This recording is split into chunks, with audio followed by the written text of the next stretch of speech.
Hi everyone, it's Gemma, host of the show. Before we start this episode, I've got a little request for you. We're living in uncertain times. Powerful leaders are promoting disinformation that supports their preferred ideology. Inconvenient facts and the institutions that share them are being challenged and threatened. And freedoms vital to healthy democracies are under threat. Against this background, the conversation's role has never been more important. The world needs an independent platform where experts can share knowledge without fear or censorship. We're a charitable organisation with a small team dedicated to publishing high-quality work in partnership with researchers and academics around the world. We are not bankrolled by a shadowy oligarch or media baron, nor is the conversation owned by an opaque offshore corporation. Our funding comes from our university partners, foundations, and from listeners and readers like you. So please consider supporting us by going to donate.theconversation.com. That's donate.theconversation.com. Giving us your backing will help us to carry on making vital expert analysis free to access for everyone. Thanks very much, and now on with this week's episode. You're listening to The Conversation Weekly from The Conversation. In the middle of the night, I was called to see a patient, and he had grabbed a member of the nursing staff and was shielding her beneath the bed. This was Don Weaver's first year working as a doctor in the 1980s. I didn't know what to do. Mercifully, his wife showed up and said that during the First World War, he'd been in the trenches in northern France, and actually during a counterattack, the enemy forces had come and he had hidden in the trench, shielding a nurse. And he was now in the early stages of dementia, and unfortunately was reliving horrible past memories. I crawled under the bed with him, and it was heartbreaking. He looked in my eyes, he grabbed my hand. Yeah, he knew he had something, and he said, "For God's sakes, can you do something that'll help me?" That was the moment I knew I was going to do dementia research and Alzheimer's. So after I completed my medical training, I went back and did a PhD in chemistry. Totally focused on organic chemistry and drug design. And I have spent the last more than 30 years trying to come up with drugs for Alzheimer's. And like many in the field, failing. Don Weaver is now a professor of medicine and chemistry and senior scientist at the Krembil Research Institute at the University of Toronto in Canada. He's still working today trying to find new treatments for Alzheimer's disease. Around the world, it's estimated that 60 million people are living with dementia, resulting in 1.5 million deaths a year. In the past few years, a couple of new drugs have emerged to treat the symptoms of Alzheimer's, a form of dementia. But at the same time, some doctors are beginning to question the dominant theory for what causes the disease and exploring new hypotheses. Today, Don Weaver walks us through the recent history of failed attempts to cure Alzheimer's and tells us why he believes we need to stop looking for one magic bullet to end the disease and start considering a different approach. I'm Gemma Ware, and this is The Conversation Weekly, the world explained by experts.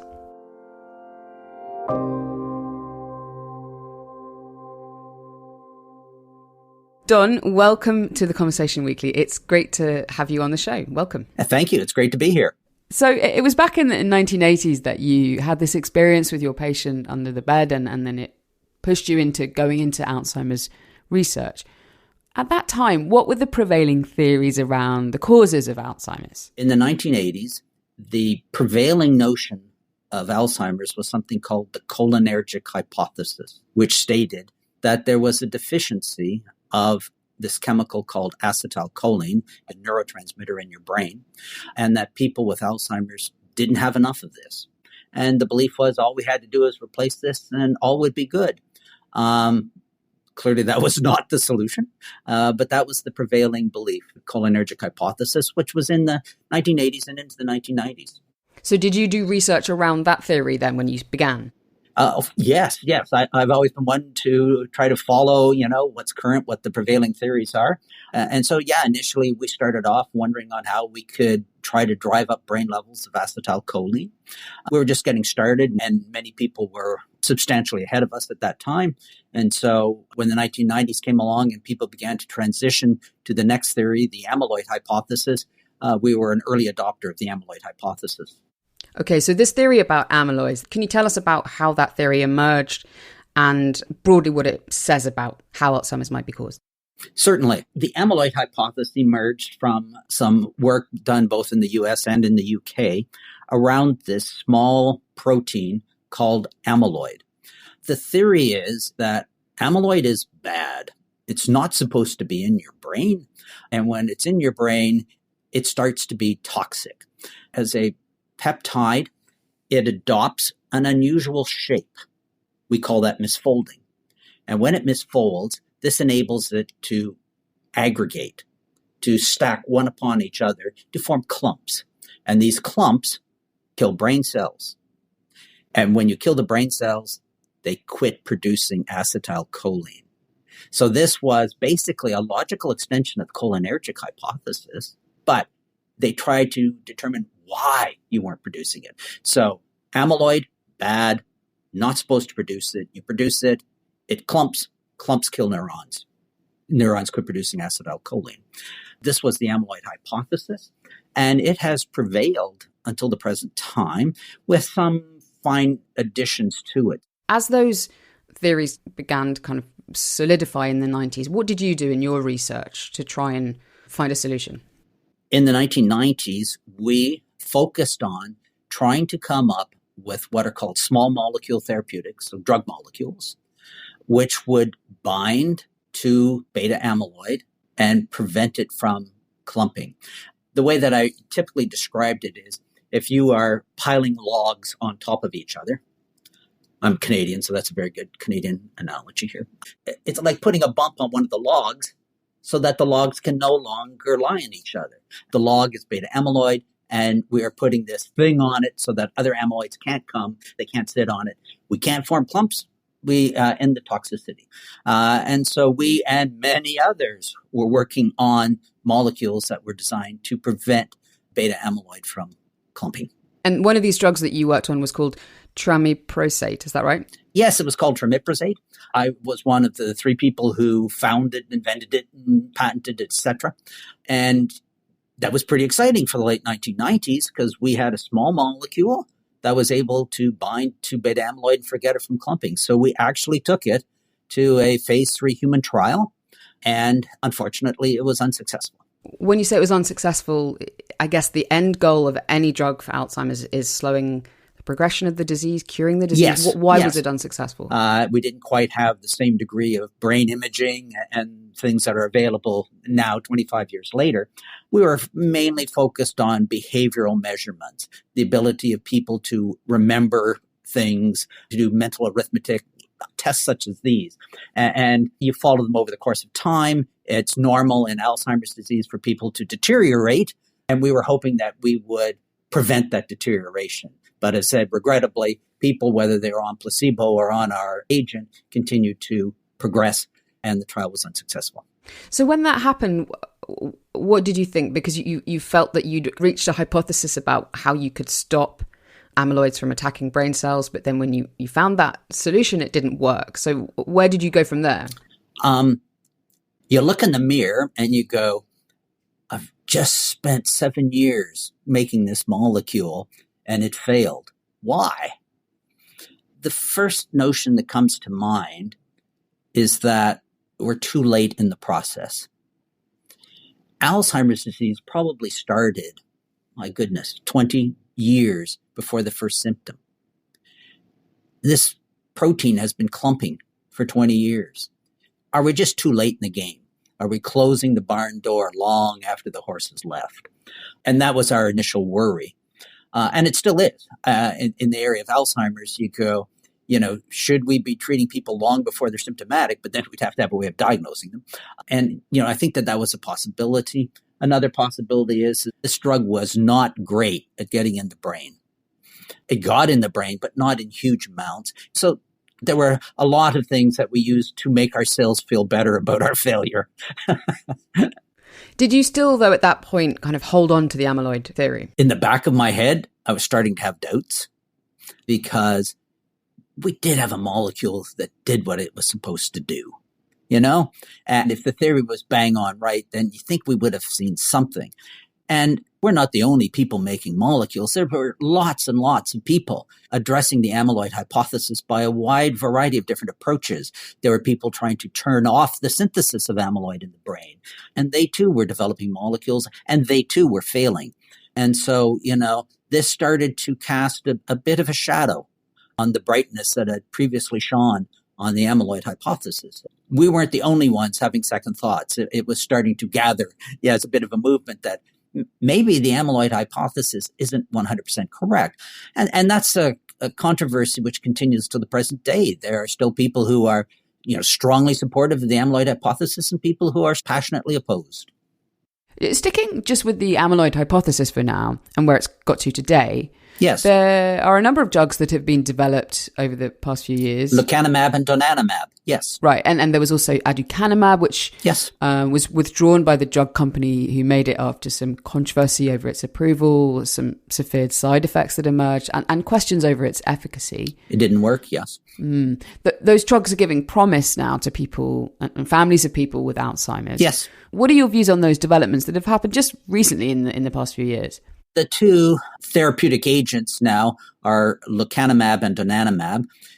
They are biologics. They're not pills that you swallow. These are injectables. And they improve memory somewhat. They improve memory between 25 and 30%, but they have side effects associated with them. And some of the side effects can be severe, like brain hemorrhage. And they're certainly not the cure by any stretch of the imagination. They do seem to influence the natural history of Alzheimer's, i.e. slow it down. So yes, it's a step in the right direction. It's not a big enough step. So for me, I'm a person who partially supports the amyloid hypothesis.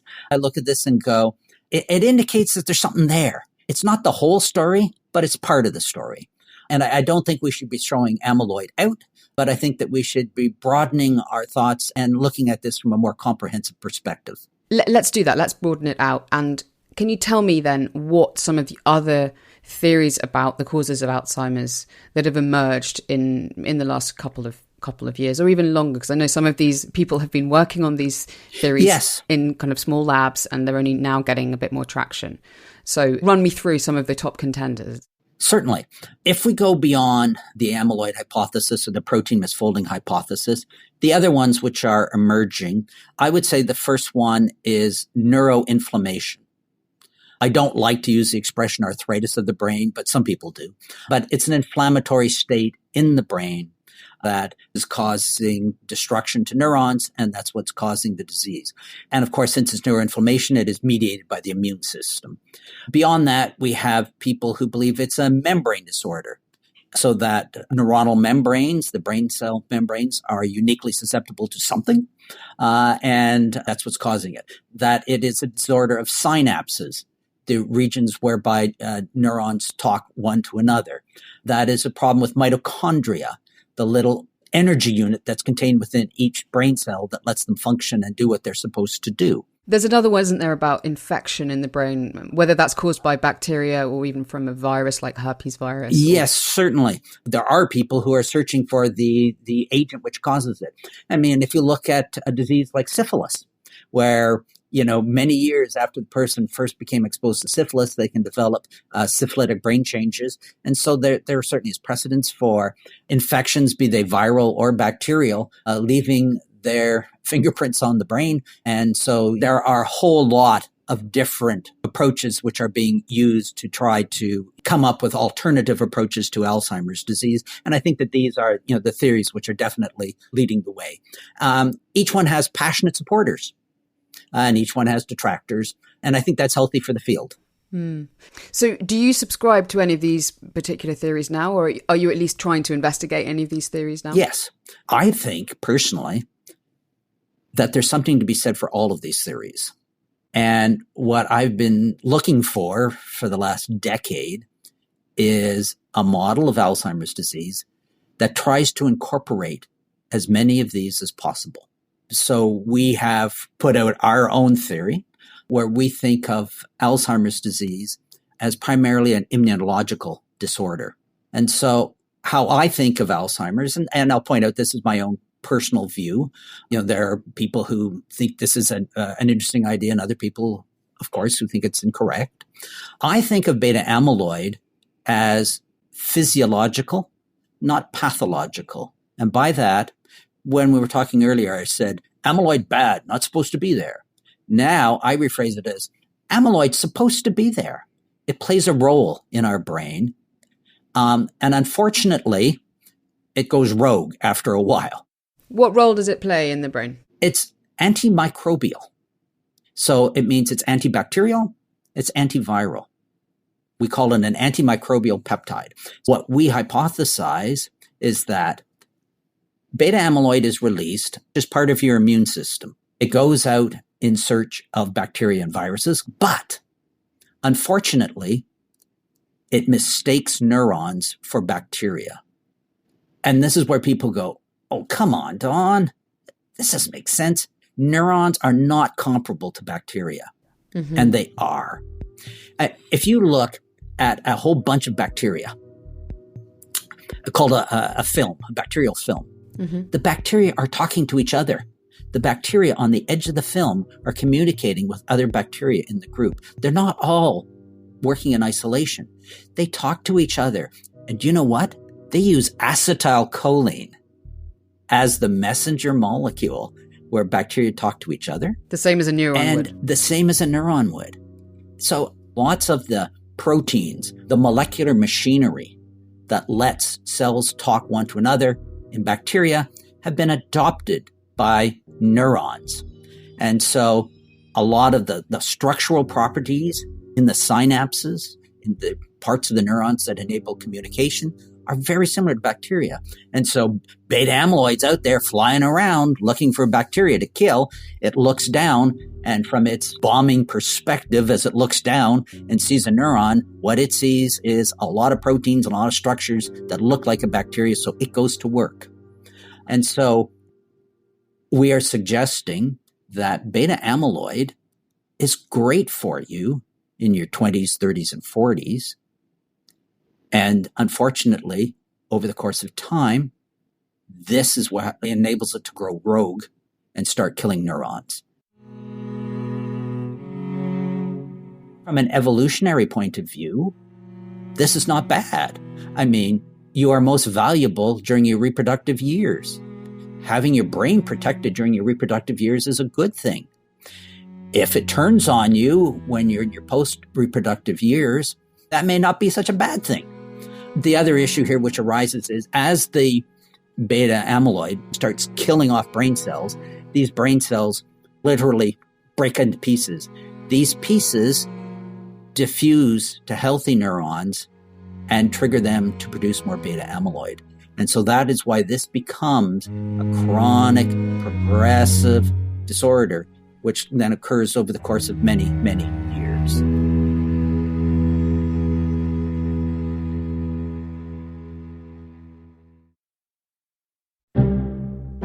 Every week, Michelle Grattan offers you a ringside seat to the latest in Australian politics with interviews and insights from political insiders.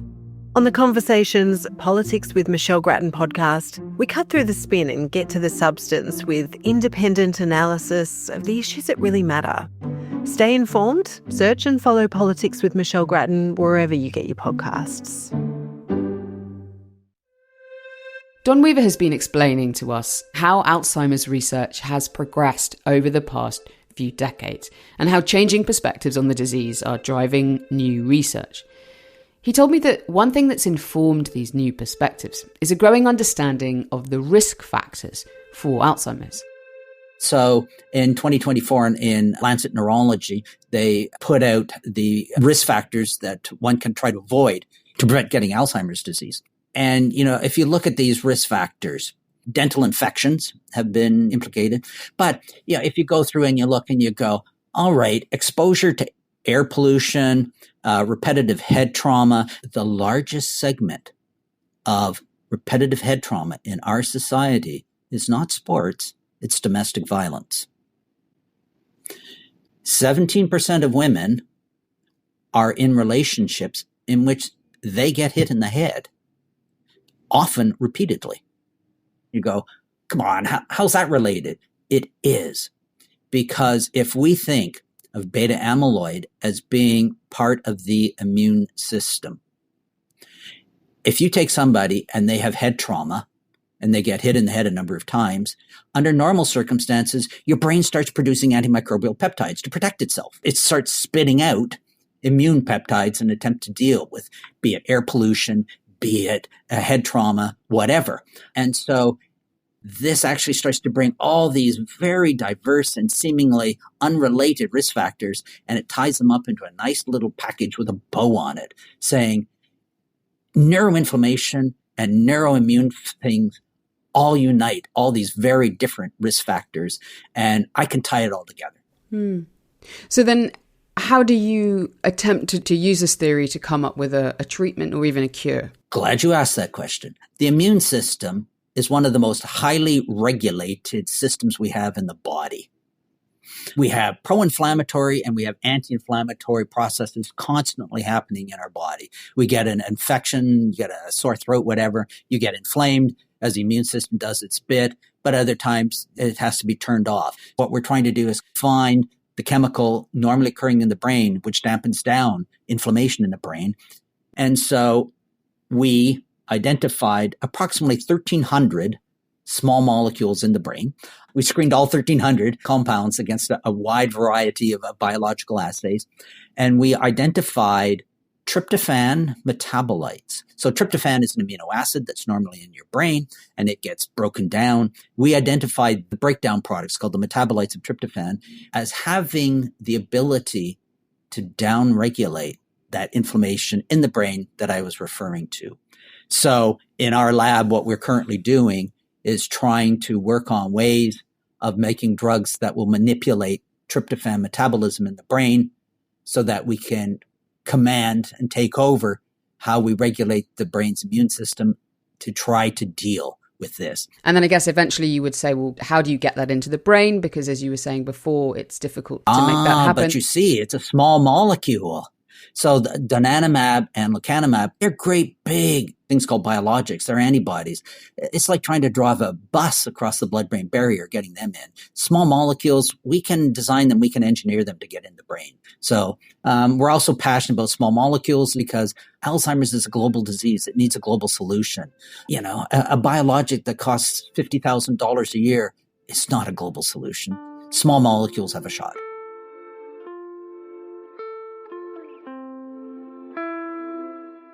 Let's take a step back here. What is the magic bullet theory of medicine, and when did it emerge? In 1907, in Frankfurt, Germany, there was a scientist, his name was Paul Ehrlich, and he was actually studying infectious diseases, and he came up with the notion of magic bullet. And a magic bullet is a drug that cures a disease, which in 1907 was a revolutionary idea. I mean, we kind of accept it now, but it shows how fundamental this was when that notion didn't exist. And he basically single-handedly created this idea of, do you know that we can design molecules that will kill a disease and cure somebody? And, you know, this was wow. But what it implies is that this disease has a nice, clear cause, and we can develop a nice molecule that will go and take care of that cause and cure the person. Therefore, it is a magic bullet. It's a bullet that goes in there, kills the disease. Paul Ehrlich was doing this in 1907, and several blocks away from him, Alois Alzheimer, the person who first described Alzheimer's disease, was actually treating his first patient that he described with Alzheimer's disease. Her name was Augusta Detter.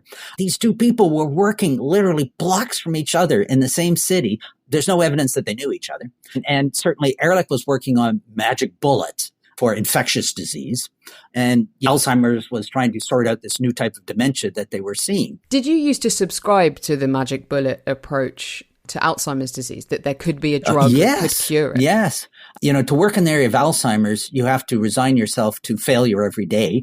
So there has to be some image in the distance that you're striving for. And that was the magic bullet, saying, you know, yes, we'll get a drug. We'll get a drug that works. And so we have been producing molecules for decades in our lab, in quest of the magic bullet. It may not exist, but, that's what our lab and many labs around the world are trying to do. Do you still feel that way? No, unfortunately. I have refined it from a magic bullet to a magic shotgun blast. What's that? Well, a bullet is a single entity, whereas a shotgun blast puts out a whole spray of projectiles that can take out a wide variety. This is a disease that's been going on for 20 years prior to the first symptoms. A whole bunch of pathological processes have been turned on. They're all running in parallel. And so if I have a magic bullet that takes one of them, so what? The others are still there. And so maybe what I need is a therapeutic approach which takes out multiple of these all at once, hence a shotgun blast. So maybe I have to put in something that addresses the amyloid hypothesis. Maybe I have to have an anti-neuroinflammatory. Maybe I have to have something else in there too, and using these drugs in combination. They've been doing this for years in cancer. You don't have the one drug. Cancer chemotherapy, people get a lot of drugs used in combination. AIDS too. Drug cocktails are frequently used. So I think that there is good reason to suspect that this may be a viable approach. Difficult one to develop. Yeah, that's an interesting point. A difficult one to develop and difficult one to test, is it, as well? Yeah, because it's not like an infection where you give the drug and within a month you know if it's working. This is Alzheimer's. You sometimes have to follow these patients for years. And if you're using combinations, you're talking here drug trials that are going to be in the hundreds of millions of dollars. It's a daunting task. And if you think back to the AIDS epidemic, the cocktails of drugs, they were tried with some horrific side effects in those early days, weren't they? Yes. And here we're dealing with older individuals who are cognitively impaired. There's ethical issues about what you're allowed to do from an experimental perspective. Does that mean, do you think that there are questions around the regulations in testing cocktails of drugs on Alzheimer's disease patients? Or where's the future lie in doing that? Yes. The governments have, be it in North America, Europe, or wherever, have regulations on how drugs are approved. These are tried and true old regulations that have been around for years, and they're based on the magic bullet approach. And, I think that as we redo our thinking about Alzheimer's disease, we might have to rethink how we do clinical trials and how we do drug approvals for this. Changing government regulations is not an easy undertaking. These are usually slow processes. But this is a huge disease. This is a disease which, as our population ages, is getting more and more prevalent. And I think that there is motivation to rethink how we do trials, how we approve them. And I hope that Alzheimer's is a test case to enable this. And what you're saying as well, then, is if these causes of Alzheimer's, be they multiple, varied, might be happening 20 years before symptoms occur, it really means doing tests on younger people in their 40s, 30s, 40s. Yes. We need blood tests, and they're getting there. Blood tests for your serum amyloid levels, your serum tau levels, your neuroinflammation markers in your blood. And that research is coming along promisingly as well. So we're going to reach the point someday where we go, well, we can take a 30-year-old, do blood tests on, and say, there is a certain percentage chance that you're going to get Alzheimer's. Do you want to start taking the drugs now? The other thing that I'm hoping that will emerge from this battery of tests is we'll recognize that Alzheimer's is more than one disease. I think that we just clump everything onto the word Alzheimer's. And I think as we get smarter, we'll understand that there are variants. So who knows how they'll be type 1 Alzheimer's, type 2 Alzheimer's, I don't know. And, you'll get the blood work done and they'll go, oh, you have, type 2 Alzheimer's, which is neuroinflammatory heavy. Therefore, we will give you the cocktail of drugs, but that'll be, skewed towards having more anti-inflammatories than necessarily addressing the amyloid hypothesis. I think that's where we're going. Because at the moment, there's no actual way, is there, to definitively diagnose somebody with Alzheimer's until they're dead? No, it's not like there's no MRI of the brain we can put up and look and go, yep, you got Alzheimer's. No, that doesn't exist. And, we're getting very close to having really good blood tests. Not quite there yet, but, my goodness, if you compare it to where we were 10 years ago, things are moving now.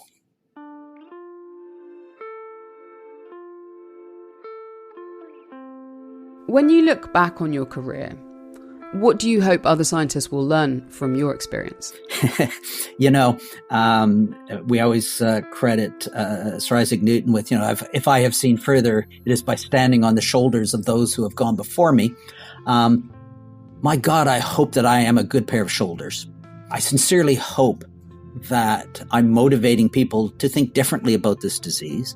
As I said, we have our theory. Maybe it's right, maybe it's wrong, but it is different. And I think that's a crucial element, is thinking about this in a different way. And if I can motivate the younger people coming along to look at Alzheimer's and go, yeah, I know these are all the theories, but let's stand back and let's look at all the data again and let's rethink this.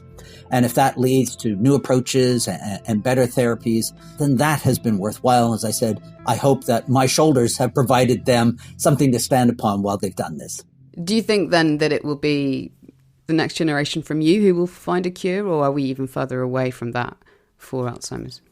It depends on how you define cure. So by that, what I mean is a cure just stopping the disease, or is it reversing it? So by the time you come to see a physician with memory problems, you've got memory problems. And if we give you a drug at that stage, right now our definition of cure is one that stops the disease in its tracks. Will we ever be in a position where we can reverse that and take you back to where you were before you had the memory problems? Because some people would define that as a cure. I think that we are going to get a disease-arresting, a disease-stopping drug in the not-too-distant future. As for walking our brains back and taking it back, I think that's further down the road. Well, thank you, Don, for your time today. It's been fascinating talking with you and learning about this. I like this. This is fun. Great.